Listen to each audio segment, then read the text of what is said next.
Salam, or G'day as they say in Australia. My name is Jeremy Webster and I'm the CEO of Ezra's in Sydney, Australia, and I'm here to talk to you about how not to be innovative.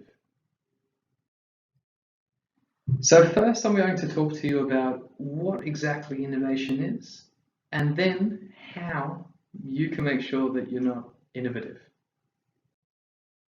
Now, before I start, I want to tell you a little bit about me.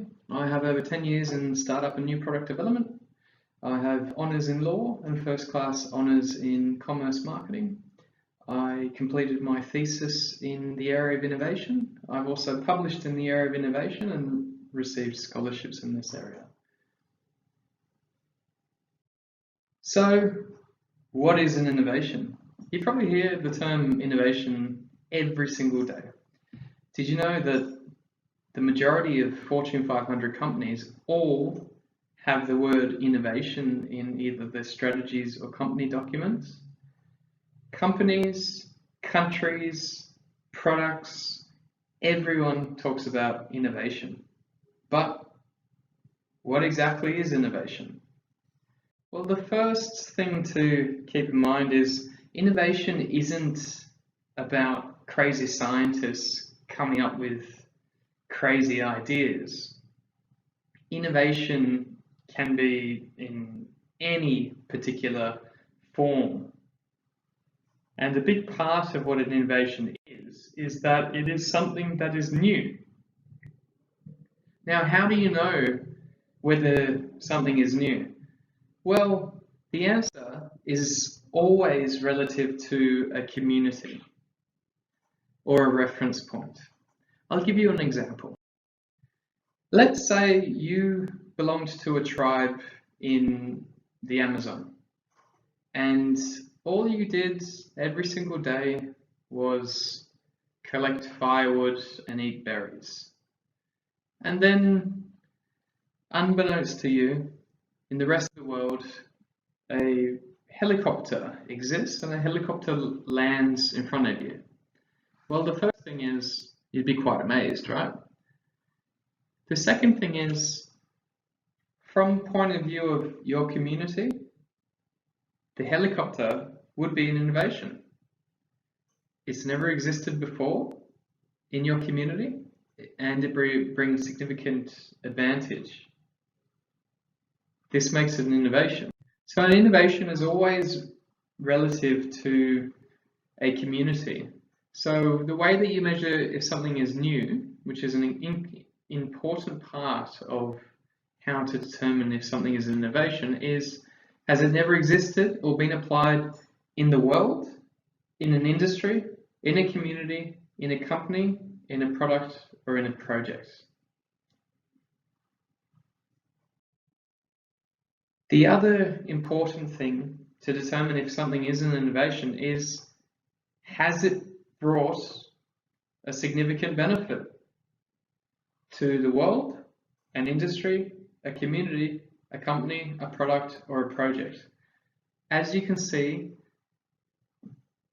the community is very, very important in measuring an innovation. Which brings me to my next point. This is how you measure an innovation.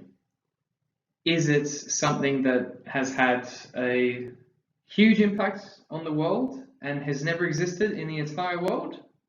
Or is it something small that brings with it a little benefit and is not exactly new for all parts of society? Now, an example of something that is new to the world and has brought significant benefit to the entire world is electricity. As we slide further down to the smaller innovation, we call them incremental innovations. And a good example is 3D Touch in the iPhone. It is something that was new for the world, yes, but the benefit that it brought was only small relative to the world. So this is how we can measure some types of innovation based on how new they are and the impacts that they have on a community. The larger the community, the larger the innovation.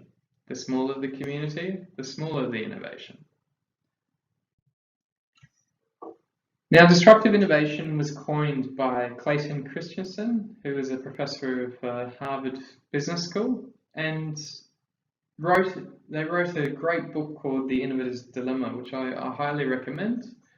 And in that, Clayton found some patterns in companies that missed out on being innovative, which I will touch on shortly.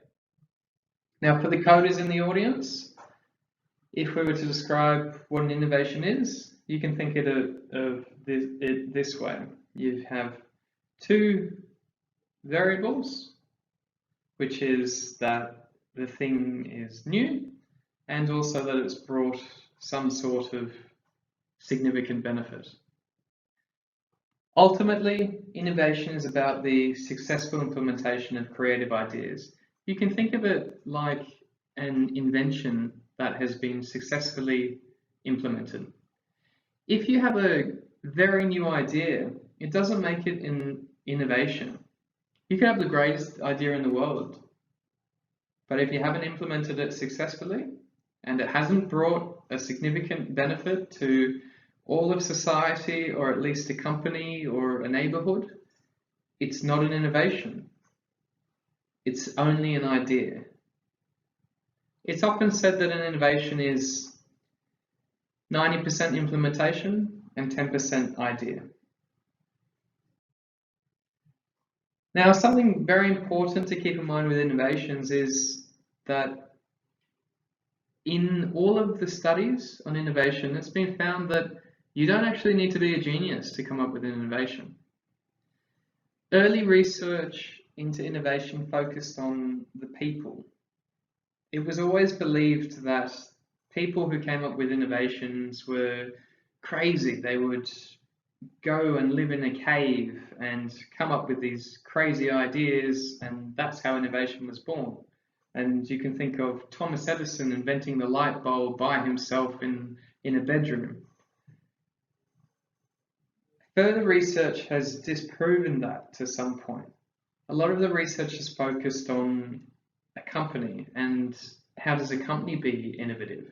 What I've found is that you don't need to be a genius to be innovative. So what do you need to be innovative? Well, I'm not going to tell you that. I'm going to tell you how you cannot be innovative. Now, the first part is to keep your ideas a secret. Don't tell anyone your fantastic idea. That is a surefire way to make sure that you won't be innovative. And this comes back to Professor von Hippel's work. He coined a type of innovation called open innovation. And what that is about is the belief that the more people that you tell your idea to, the better your idea will be, and the more innovative you will be. If you tell a lot of people your idea, you're more likely to have people share their feedback with you. Innovation is ideas having sex with each other. It's a very strange way to think about it, but it is relatively true. So if you keep your ideas secret, you won't be innovative. You need to tell people your ideas. You need to give your ideas the chance to form with other people's ideas. By forming with other people's ideas, that's how you create ideas that have never existed before. There's also a second part to why you need to share your ideas with people, and that comes to how the idea spreads in a network. In my research into innovation, I proved that the success of innovation depended upon how it spread through a network. So for example, if you tell more people your idea, they're more likely to offer to help you implement whatever your idea is. So for all the coders in the room, if you have a great idea for an app, if you told everybody in the conference center right now your idea for your app, you'd probably, one, get a lot of feedback on how to make your app better, and two, you'd probably get people who would offer to help you and would also suggest other people that they know that could help you. And this is how ideas spread through networks, and that's very, very important to the ultimate success of your idea. And remember, ultimately, innovation is about a new idea that's being implemented and leads to some sort of significant benefit to a community of some sort. The second thing that you should do if you don't want to be innovative is use exactly the same tools. And also focus on just improving your code. Now that probably sounds very strange to all of you. I have no doubt that all engineers want to be better engineers, so you want to work out how to do the best code. Well, if you read The Innovator's Dilemma by Clayton Christensen, you'll find that a common thread of companies that have become uninnovative is that they focused on improving what they have. They keep using the same tools. They keep working on the same ideas. They don't create new ideas. The fourth thing is use the same programming language. Keep using React. Keep coding in JavaScript. Don't try any other programming languages. If you do that, you're much more likely not to be innovative. You're not going to get new ideas. You're not going to be exposed to other ideas from different languages that you could combine into your own language or change your thoughts. The fifth thing is, I'm sorry for everyone in the room, but if you speak only to other coders, you're less likely to come up with innovation. Now, why do you think that is? Well, it ultimately comes down to the fact that if you speak to the same people, the same type of people, and exposed to the same ideas, you're much less likely to come up with new ideas. You need to expose yourself to different industries. You need to expose yourself to different tools and different programming languages. The sixth thing is don't read. Seventh, always build things you know will work. Now, I'm still yet to see any program that doesn't have a bug in it, but if your focus is always to build things that you know will 100% work, you're going to not be innovative. There's a lot of research that looked into innovation, and some professors have found that uncertainty is a big part of innovation, not knowing if this is the right thing to do, not knowing if this is going to work. A lot of things that we now know as innovation, people thought were ridiculous at the time. When the automobile was invented, people thought that it would never catch on, that it was ridiculous. Why would anyone go in this horse-drawn carriage instead of going on a horse? The same thing with the telephone. I think people thought it was bizarre. It was scary and it was never going to catch on. Even the Wright brothers, when they said that they were going to fly, they were considered insane. They were also told that it would never work and that it was something that they were just wasting their time on. But we all know now that no, it was actually one of the most groundbreaking innovations in the world and has changed the world time and time again. So if you don't try new technologies, if you don't try new things, and if you always build things you know will work, you're much less likely to be innovative. Now this is another big one. If you really don't want to be innovative, copy big companies. Big companies have a habit of coming up with new products and services that everyone gets very excited about. It's very common in the tech industry for coders to follow and to copy what big companies are doing. This is detrimental to innovation.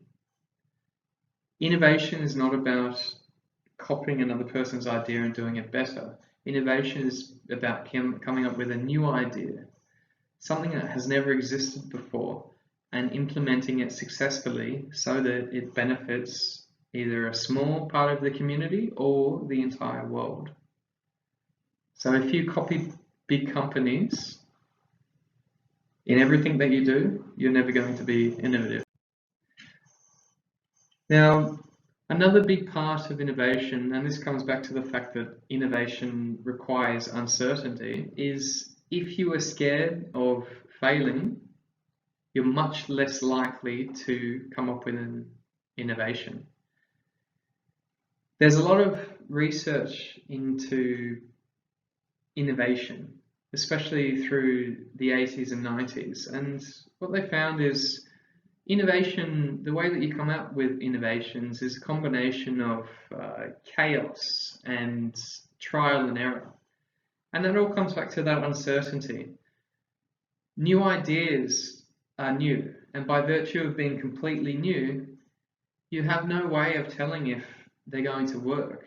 You have no idea of knowing how to implement them. They've never existed before. If you just invented a server and you needed help on optimizing the server, it would be very difficult to get help, because if a server's never existed before, there wouldn't be anyone who could help you to optimize it, because they don't have any knowledge. They're going to learn by trial and error, and that trial and error is quite important to ultimately coming up with an innovation. And trial and error is failing. You need to fail. So if you're scared of failing, you're not going to come up with an innovation.